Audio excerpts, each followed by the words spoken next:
All right, we certainly been a good open date. Good to give the staff and players a little bit of a break over the weekend with Saturday off.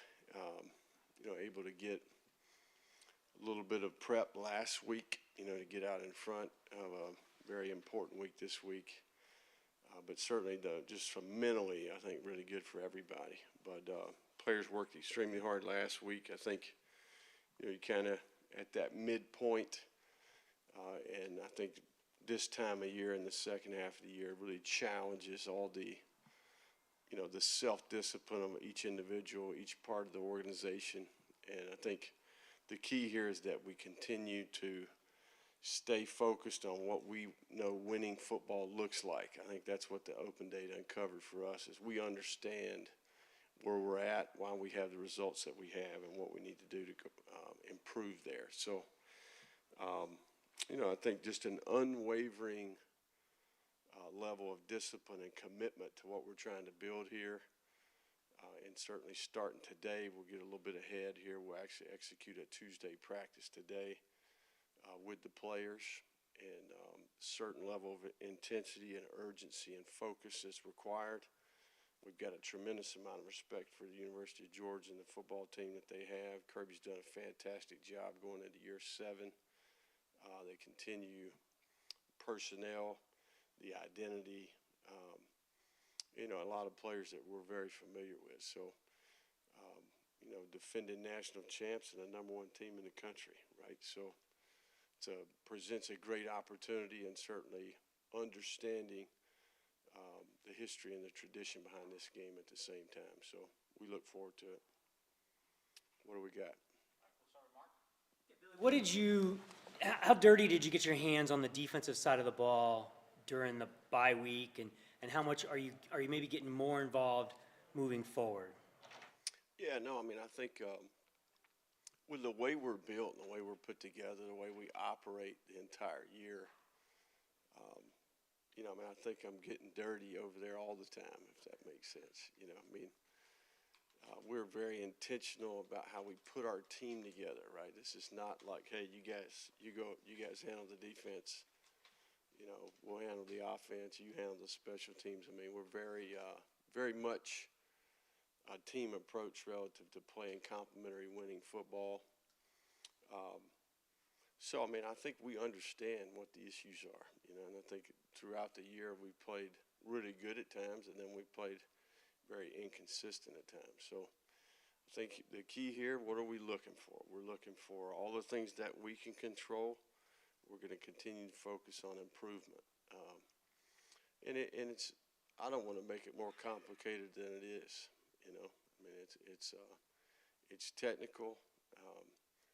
And certainly I don't think it's one specific thing. I think it's a combination of a lot of areas. And certainly, our guys are working hard. Nobody cares more than the players do, right? I know you guys got articles to write, and our fans have got things to talk about, around the house. But, there's no one that it's more important to than the people that work extremely hard and take tremendous pride in what they do. So, and that's exactly the approach that they've taken. So, we got a lot of football left here, and we're going to do our best to help the players improve and help the staff improve. Is it shocking where it's at? I know we've hammered the defense a little bit, but is it shocking where it's at?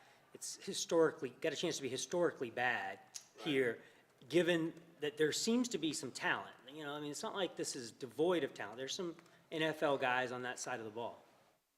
Yeah, no, I think statistically, there are a lot of areas where we need to, improve. I don't know what you want me to answer to that, but we're right in the middle of it.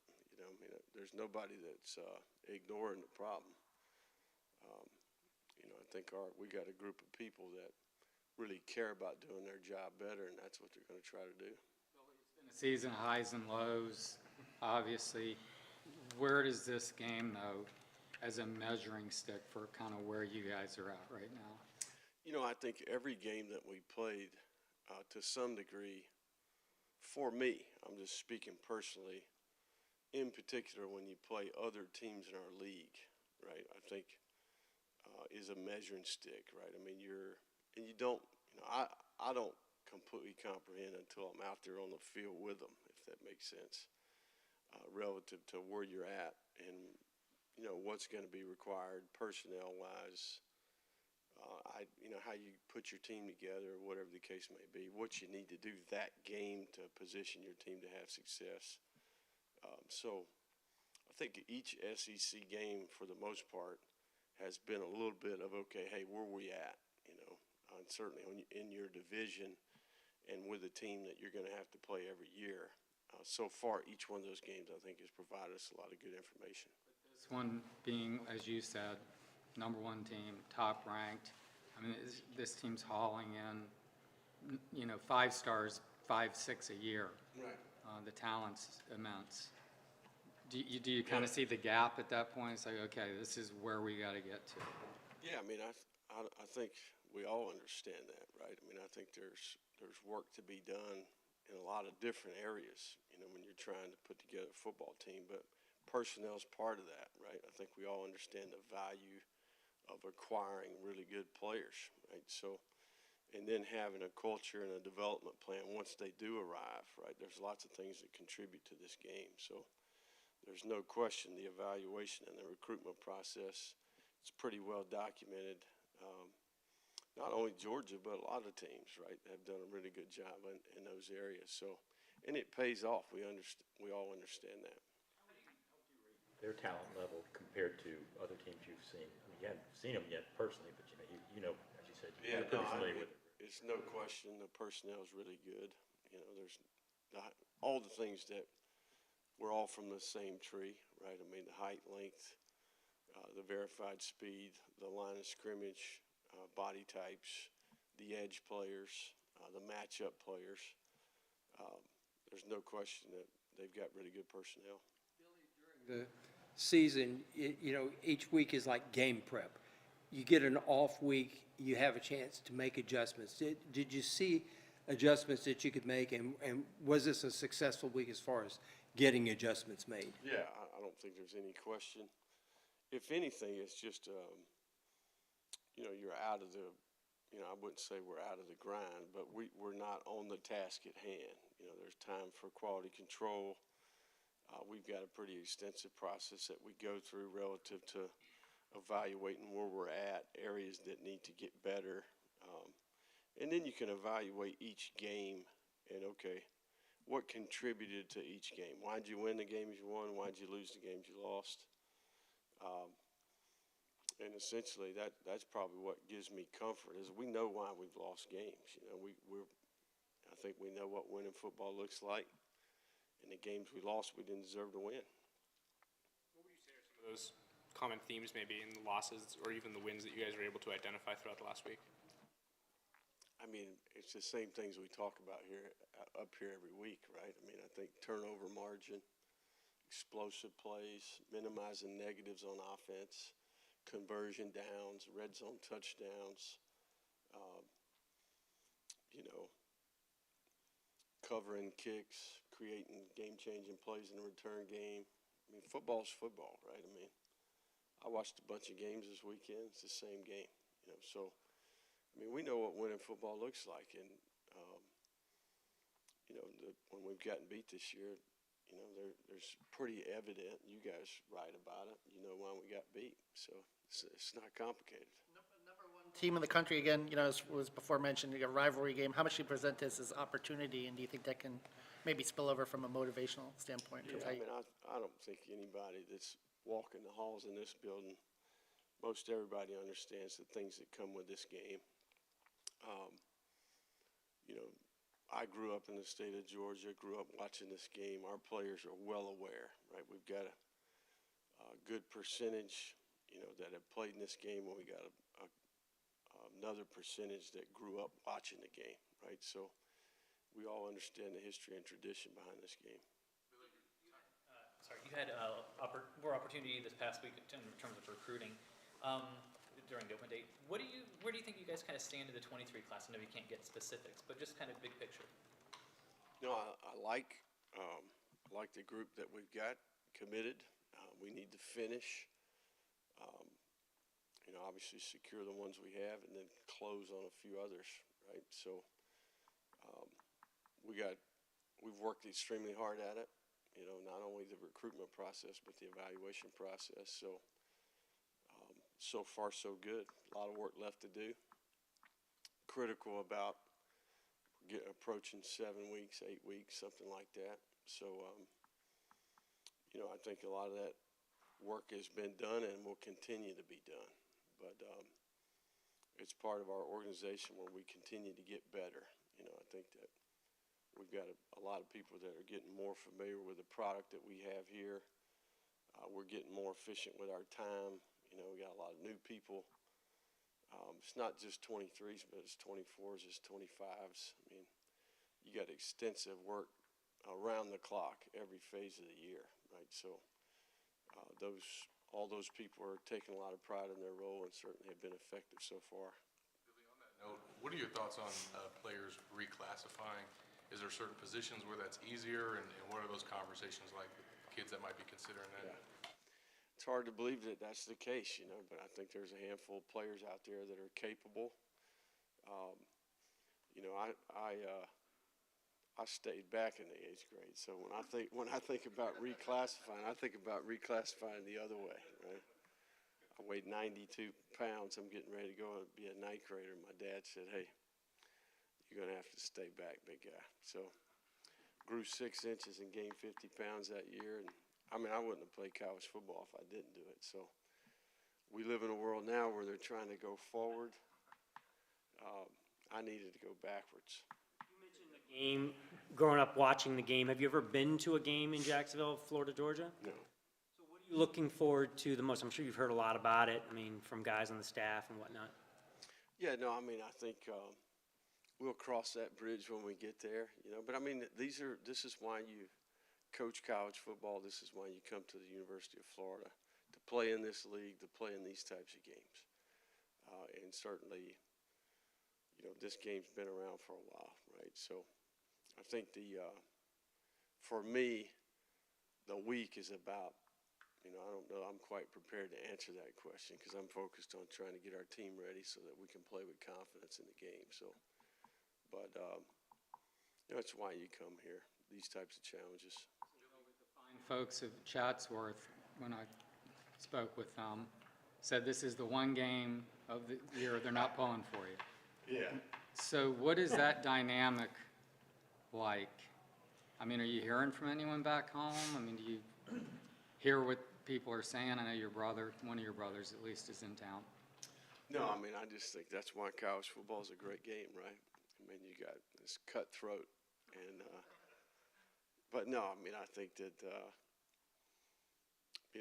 it's a fun game. Certainly, we got a lot of people that have passion for their teams, and we'll have our fair share in that stadium Saturday. I can promise you. Billy, you talked about how at Alabama you learned not just from Saban but all the assistants that you work with. What was your time like with Kirby? How much did he rub off on you? Being an offensive-minded coach, watching him work as a defensive coordinator, and then also how much did he rub off on you as a recruiter? No, heck, I wouldn't have been at Alabama if it weren't for Kirby. Part of our dads were high school coaches in Georgia.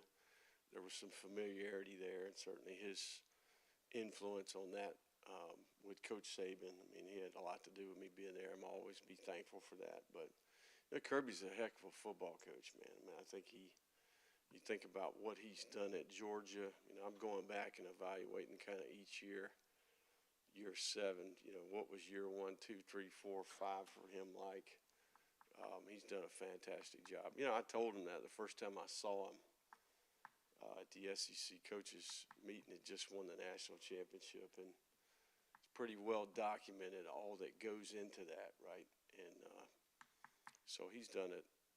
He's a competitor, and certainly a ton of respect. Consider yourself 1-0 against him with the hire of Katie?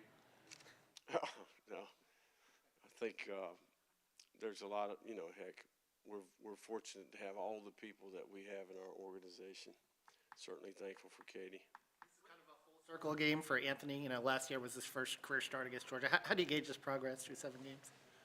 No, I think he continues to grow. There's no doubt the comfort level with all the things that contribute to quarterback play, not only our system, but what the other side of the ball is doing, being able to speak that language, just a ton of growth relative to where he's at and the level he's processing at. So I think he, still working hard on mastering what that process looks like Sunday to Saturday. Again, an unwavering discipline and commitment to what's required to be prepared to play and win, right? So,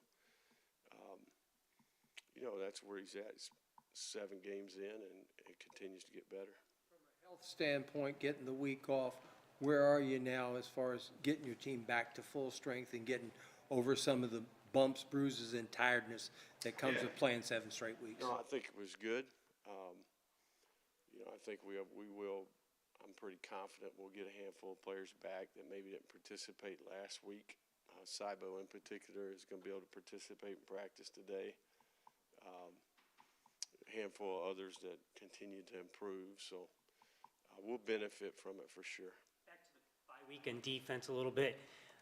Do you have to caution yourself from wanting to try to do too much, make wholesale changes? I mean, there's only so much you can probably do with a few extra practices.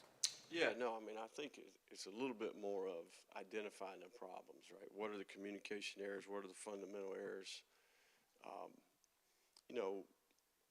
Conceptually, what's been good, what's not been good, and then you take a holistic, okay, hey, let's look at the big picture in some of these areas where we need to improve. What's the scouting report? Not that we don't do that each week, but you got more time to say, okay, hey, based off of what we know, what can we change or improve? Oftentimes playing defense is not about what you're doing, it's about how you do it, and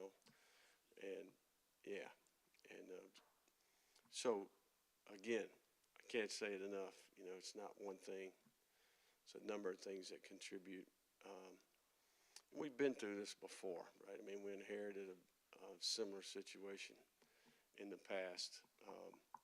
All you can do is focus on the things that contribute to playing better. That's exactly what we're going to do. Have you been a coach who's made personnel changes during a bye week and seen positive effects from that? Yeah, I think each week you're evaluating personnel based off of not only performance in the game, but also what we observe every day.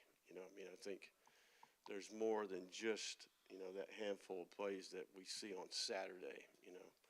What is each individual like, from a self-discipline standpoint, how they're living their life, what's their approach in the weight room and the training room, every meeting, walkthrough, practice rep that they take. We've spent a lot of time with these guys. So I think that's always very fluid and rewarding what we see.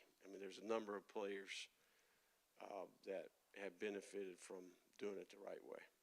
One subplot of this week, and they put out a press release today about it, is will it eventually move? You know that whole story. Right. Kirby's concern is that he loses a recruiting weekend. Right. Is that a concern for you, just looking down the road? How do you lose much by playing a game in Jacksonville, recruiting-wise, you think? I think, the big thing here is that,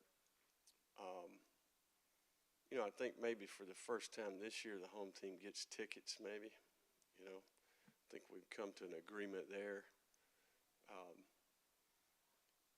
That there's precedent for that, right? Maybe this game is the one that provides precedent for neutral site, both teams to get tickets. Maybe that's the case, but there's no question that game day, and in particular, these type of games create recruiting opportunities, right? So this environment, this experience for a player can have a significant impact on a player's decision, right? So, I completely understand what Kirby's saying. Every other year, he's missing out on what he knows would be a fantastic venue and game day experience, right? So, it being right down the road, it's really for both teams to some degree.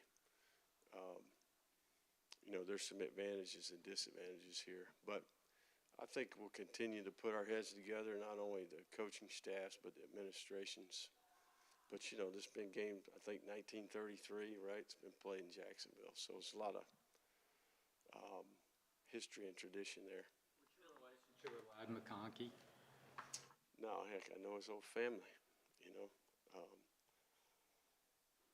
His family, heck, I can remember his dad playing, fantastic player. His sister grew up in my neighborhood, right? So, I mean, heck, I know him really well. This is right nearby, isn't A it? couple blocks away, yeah.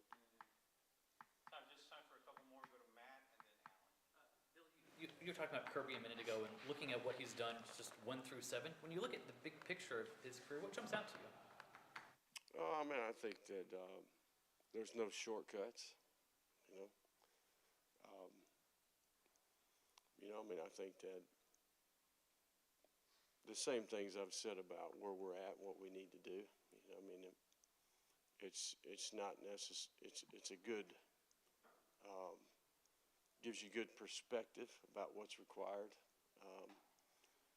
And it doesn't happen overnight. So I think the key here is it's one day at a time. Again, I go back to what I said earlier. Don't get discouraged by continuing to make good choices and decisions and create good habits and good systems in-house. Keep going about it the right way. Make sure you're sound in what you're doing. One day at a time, one person at a time. And ultimately, that's what we're doing. Back to, I guess, 2011, can you kind of walk us through Kirby's impact, whether it was vouching for that analyst position or kind of how that went down? Yeah, no, it was, heck, wouldn't be standing here today without it. I mean, I think that number of people in the building that were on that staff, Burton Burns, Chris Rump.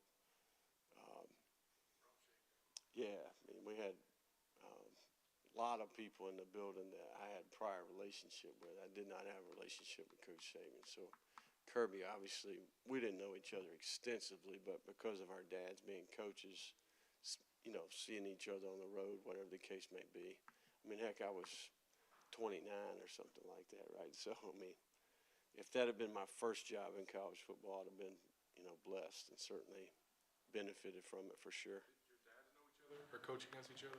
Yeah, no question. Different parts of this state, but I think that, in that circle, certainly with all the ton of connections here, right? So, I mean, too many to talk about. Each other. Last question. No. Okay. Phil McConkey, but he's Benji McConkey. I knew it wasn't Phil, though. Thank you, Coach. All right, guys, thank y'all.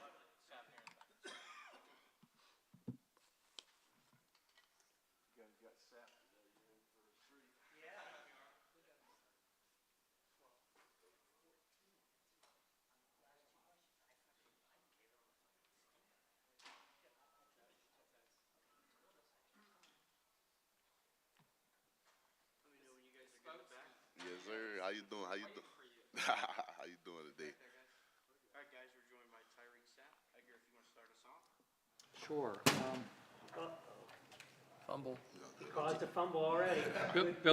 Billy talked about the challenge, but also the opportunity. How do you guys view that as players going against number one team that's kind of, owned this series a bit for several years? Man, we view it as a great opportunity, a big opportunity, because we know it's a game that we're going to all have to come together as a team and all execute on all phases of the game. And we have to come together, especially as a defense, and we ready for the challenge. We know it's going to be a real challenge. We know they're going to bring their lunchbox, and we are too. So we're just very looking forward to that. And we're going to work this week, work on everything we need to work on, dial up everything, make sure everything's crisp, everything's sound. Just looking forward to heading to Jacksonville on Saturday, out there executing, having fun, playing ball. What gives you hope that you guys have had some high points. You played well at Tennessee, beat Utah, had some other moments. What do you guys kind of dig in on to say, hey, we can compete with these guys? We just a few plays away. Just a few plays away. We know all this hard work we're putting in. It's not for nothing, but we just a few plays away. We just feel like we're so close, but we just feel like it's something there that we're missing. And it's a reason why we can't break that barrier. But I feel like we can figure it out this week. We're gonna work towards breaking that barrier this week on trying to find the recipe for us to have success in those big time games and those close moments. So we're just working on that, trying to see the analytics and do the best that we do, not just our defensive style coaches, but as players to see what's the problem and what we need to get fixed. How frustrating is it to know that you are just a few plays away from being 7-0, and how encouraging is it to know that if you can make up for those mistakes, Yes, that you can be so much better? Yes, sir. It's frustrating, but it gives you hope as well, because you also understand that it takes a lot of work to get those things done, and you understand that what we have come from, and we see that what we have done over the past this season, we see that there's hope in there. We see that we can put some. It's just another step that we can take just to break that barrier. And we understand that we can take that step if we just focus a little harder, work a little harder, and put a little more focus into it, put a little bit more emphasis on certain things. Works together, but like what would be the number one thing in your mind that you would like to fix on defense? Third down defense, run defense, sacks, I mean, they're all down. Just third down and affecting the quarterback, really. Third down, affecting the quarterback, taking some of the heat off our DBs, because our DBs over the past this season, they have in coverage. Our linebackers as well have done an exceptional job. I feel like we can just up front as rushing four. I feel like we can affect the quarterback more. Just be more precise in our rushes and understanding who we're actually up against. Offensive line then, but you will. Oh, great, good offensive line. They got some good guys. They got some older guys, big guys, can move. Just what you would see in one of those top-notch SEC offensive lines, and they prepare, and we're going to prepare as well. Being a 22-point under, right? How many times have you been a 22-point underdog, and what does that do psychologically for a team? It gets you up, it riles you up, because you feel like it's kind of disrespect, because we both not put in the same work, but we both put on our cleats the same. We understand that yes, this team is hot combatants, but we got a chance too. We always had a fighter's punch. There's always a fighter's punch in these games, and just feel like we can take over this game and just be successful in all phases if we just all come together and execute. And we understand that also they are hot combatants, but we are too. Us through what the bye week looked like. Billy mentioned that you guys kind of went over some of the things that might have been contributing to the struggles. A whole lot of corrections, just correcting some things, trying to get some things worked up. Not going overboard, but really just kind of getting after, especially early on in the week at practice, getting after it with each other, just kind of staying on the edge, because it is a bye week. So you want to take advantage of those days where you can bang, and you want to take advantage of those days where you can lay off too, and kind of just get those mental reps. To a regular week in terms of the physicality? Maybe the first 3 days, maybe the first 2-3 days we got after it a little bit, but as the week died down, we slowed it down and we toned it down. It got more mental. You guys bring more pressure on the quarterback some. What do you think has been holding you guys back consistency-wise in terms of? I just feel like up front we could just be a little bit more effective with our hands, because we got some great guys rushing up front. Got some great guys. Just be more effective, because a lot of the times we get pressures where we're just about there. The thing is, like, it's a difference between sacks and pressures, like seconds, inches between. It's a difference between that sack and then a pressure. So you just want to try to get more of those sacks and try to just affect the QB more, try to rattle guys and get them off of their game and get them off of their throwing. Stunning to you that the defense hasn't been a little more consistent, given the talent on that side of the ball? I feel like we're a very, very talented defense. We just have to bring it all together, and we all understand that it's going to take work and it's going to take time, but at this point, it's a matter of time, and that time's coming up and time's ticking, so we just got to take advantage of it. We got to look at this moment. We got to seize it. We got to put our best foot forward as a defense, as a team. What has Ventrell Miller meant to the defense? Ventrell Miller, that's general. I call him general. Like, whole thing, I call him general. Like, he's our center ground. He's gonna make sure everybody's centered. He's gonna make sure everybody's ready to play. He's gonna make sure you're ready to go. And then he kind of like I call him. He has like the LeBron effect. He not only plays well himself, he affects everybody he plays well on the field. He's a very infectious guy. So I don't care who you are. You step on the field with Ventrell, you most likely gonna put your best foot forward, because you understand that you are on the field with a guy who got you covered, and you're gonna feel comfortable playing with him. The inconsistency on defense, do you think is between the ears, and how much of it is physical, would you say? I feel like it's probably about 80% in between the ears, about 20% physical. It's just us. We got to see things better. We got to understand situations, about situational awareness, understanding where we are on the field and how can we take advantage of the game on that part of the field. So just taking advantage of that, and then beating teams on third down. We getting getting teams on 3rd and long. We got to take advantage of those. Those are the downs that we have to live for. We have to live on 3rd down. We have to take advantage of that. I feel like if we take advantage of that more, we can have more production, and then it gives our offense a chance to score more points and put us in a better situation. Playing in this game and just the stadium being split and kind of being part of that atmosphere? My first rodeo, baby. Man, it's crazy, dog. I'm stoked. I'm ready to go. I know it's gonna be crazy, but I'm all for it. I'm all for everything. I like, this is the environment I live for. All through high school, I thought about this, and just big moments and big time games like this. I understand what it takes, and I've seen guys do it. So that's why I'm so ready. Like, 'cause I've seen guys do it. I know guys that have done it. So I just want to go out there and put my best foot forward and just really just seize that moment, live there, just be there. I want to be in Jacksonville that whole day. I'm there. Right there a little bit, but playing the #1 team, defending national champion, I mean, it's very rare. Yes. What does that mean to you? It means a lot. It means a lot. It means that I feel like it means a lot because we understand that we can be potentially dangerous. Like, we're very dangerous, and we can go out there and actually compete, and not just compete, but actually it's going to actually be a football game. It's going to be a fight. So. There's a natural rivalry, Florida, all that. Did you grow up disliking any particular teams more than others? Not really. Not really. Not really, I can say. I was always, like, about this game, I was always in the neutral zone because I know it was going to be one or the other, and whoever won that game would probably end up going to the playoffs. So that was the main thing. You said you've been looking forward to this game since high school. Yes, Playing since high school. Just because I always understood. I got guys that I grew up with, that I went to high school with, that I played in this game, and it's always been an electric game. It's going to be a tough game, a hard-fought game, and guys are going to come out ready to fight. Like, it's going to be a fight. How would you feel about this rivalry moving to like a home and home as a player? It really doesn't matter to me because either way, the field gonna still be the same. Everything's gonna be the same. Field gonna still be 100 yards. So it really doesn't matter to me. But I understand the tradition of it being in Jacksonville as well, which I like that. So head up to Jacksonville, play ball, man. You were committed for a few years Yes, before, sir. so you were really building this up for a while. It wasn't like you just committed last second. Man, when I committed, I kind of committed blindly, honestly. Then I did my research on the back end, and then I looked into it. I said, this school does produce guys up front, and they do have Donald Dusalon that go to the league. So I just said, yeah, Florida Gator. You haven't been to Jacksonville then? You haven't been to that stadium? Nah. So what are you looking forward to? What have you heard about the environment and the I haven't stands? really heard much. I know it's crazy, though.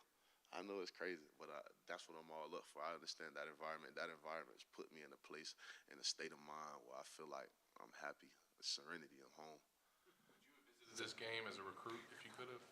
Yes, for sure, most definitely.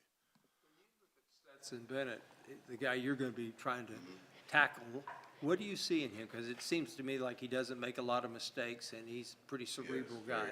Very sharp guy, very sharp quarterback. I can see that he has a very, very well understanding of the game, and he can be very, very dangerous for a defense, all because in between the ears he can slice you up. He's an opportunistic guy with his legs, but he is dangerous with his legs as well. Very opportunistic, has a great arm, can throw, can sit back there and throw, even though being a short guy. Even though being a shorter quarterback, he can sit back there and throw. So I know he can be dangerous, but we're going to find ways to affect him and get him off his game. I see this a lot, but what have you maybe learned to this point in the season about trying to defend against a mobile quarterback like him, and how you can kind of impact the game and how he can? You gotta keep him in the pocket. You gotta make him throw from the pocket. You can't let him out. You can't let him out of there. You gotta keep him contained, and you have to make him move as well. But you have to keep him contained in that pocket. You gotta keep him in that bubble, and you gotta make him really analyze the defense and try to slice him. You gotta make him work. You can't let everybody else do the work for him. You can't make it easy for him on the back end either.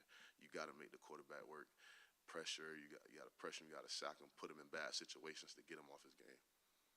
Okay, got time for one more? Up here. Why do you think that's been an issue in terms of mobile quarterbacks, and what can you guys do to fix it, you think? Just try to keep them more contained, because as we've seen, like with Tennessee's Hendon Hooker, he can sit back there.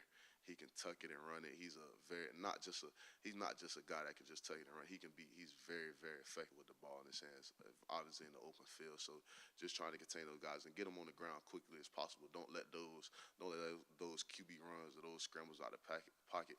Let those be explosive. We gotta contain them and not let them be explosive plays. Thanks, man. All right, now y'all too.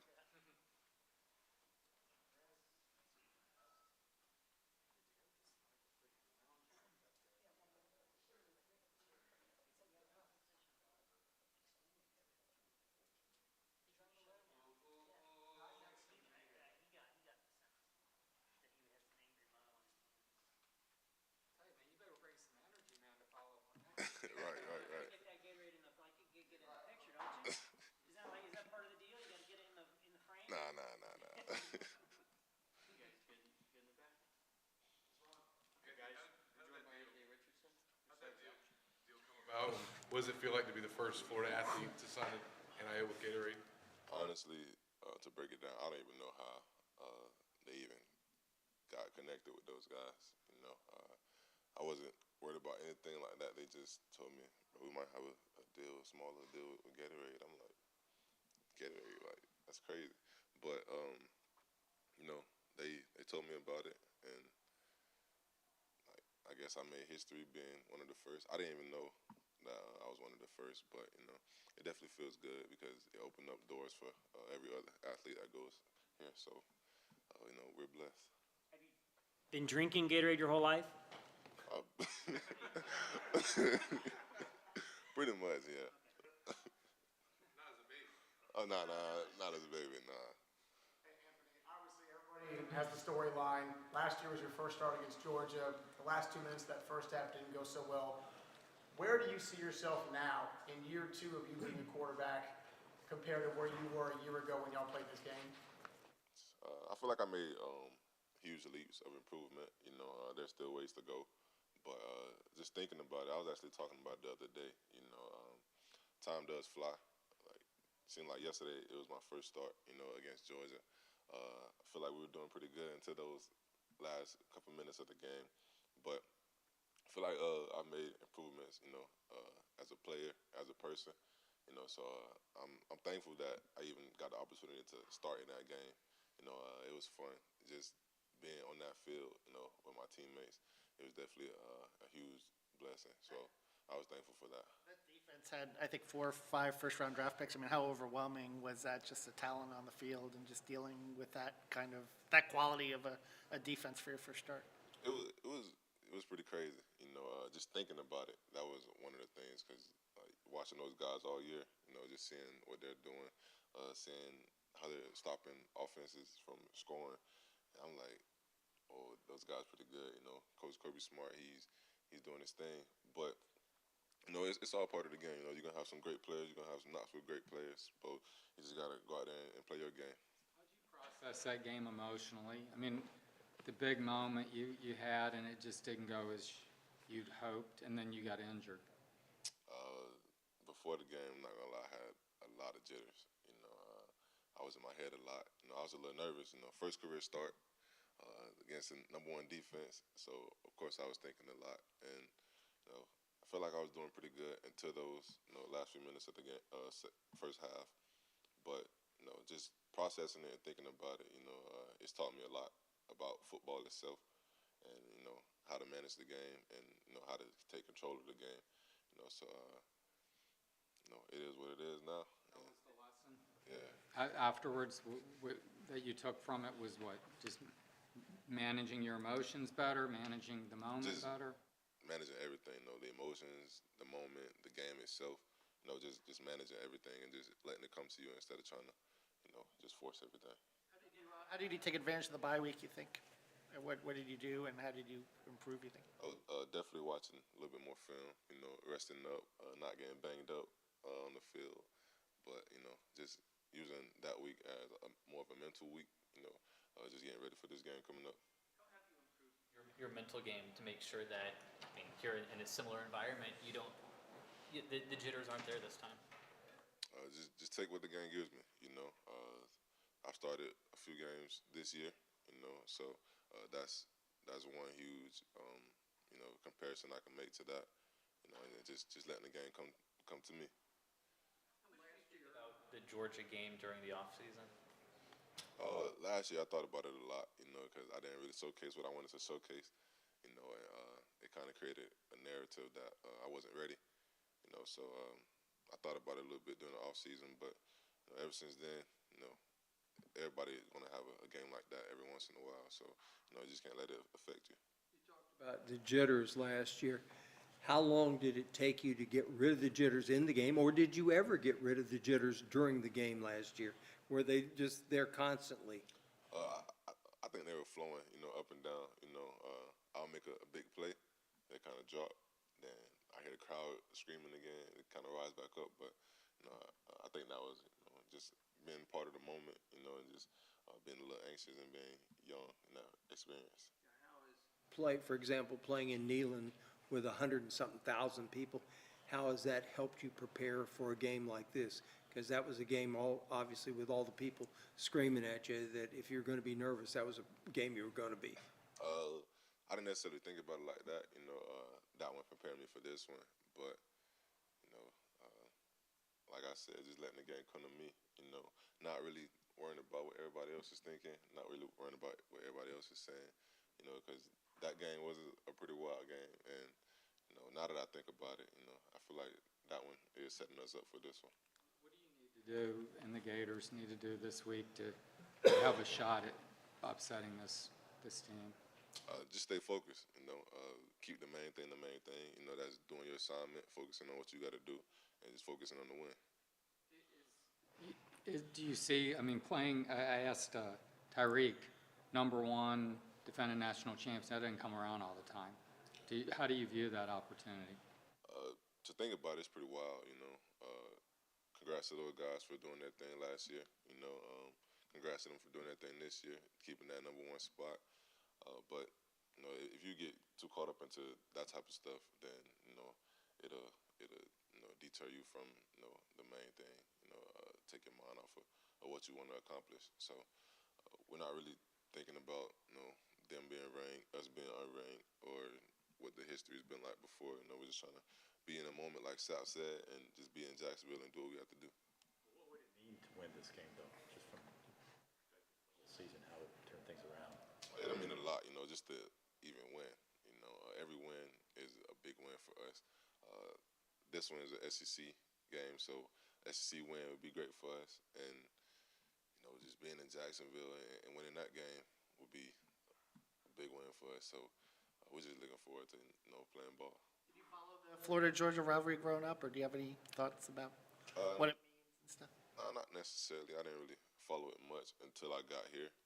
Just being there and just watching Kyle Trask do what he did when we played them, and then watching some of, the greats like Brandon Spikes, the hit he had against them, just seeing some of that stuff, it kind of, puts me in that feeling. Could the underdog thing be a motivation, though, in terms of, you guys are 22-point underdogs? Could that kind of permeate throughout the team, or you as a leader, could you use that at all, or no? 22 points. Well, I didn't even hear about that until now.